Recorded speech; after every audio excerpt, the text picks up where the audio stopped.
কখনো ভেবে দেখেছো কাকে বলে মুখের অভিনয়, যাকে আমরা বলি মুখাভিনয়? মানুষের মুখের অভিনয়। অভাব থাকে সব মানুষের। কারোর থাকে খুশির অভাব, কারোর থাকে ভালোবাসার অভাব, কারোর থাকে টাকার অভাব। এই সব কিছু কোনো অভিযোগ নেই যাদের। বাইরে থেকে দেখায় খুব সুখী, ভীষণ পূর্ণ একটা মানুষ, কিন্তু ভেতরে অন্য। মুখের অভিনয়টা তার অন্য। মানুষকে সে দেখায়, মানুষকে শেখায় মূকাভিনয় কাকে বলে।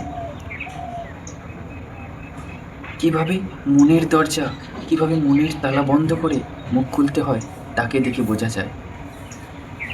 সে জানে আসল মূকাভিনয়।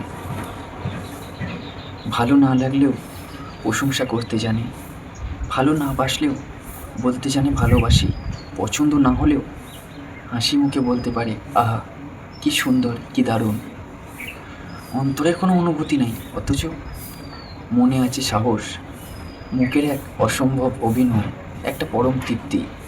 একেই বলে মুখাভিনয়, যার কথায় দুনিয়াটাই ভুলে যায়, মনটাই জুড়িয়ে যায়। মানুষের মুখের অভিনয়, একেই বলে মুখাভিনয়।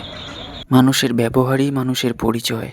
কিছু মানুষ আছে যারা হাসি মুখে জীবনের সমস্ত দুঃখকে করে জয়। এক অসম্ভব মুখাভিনয়।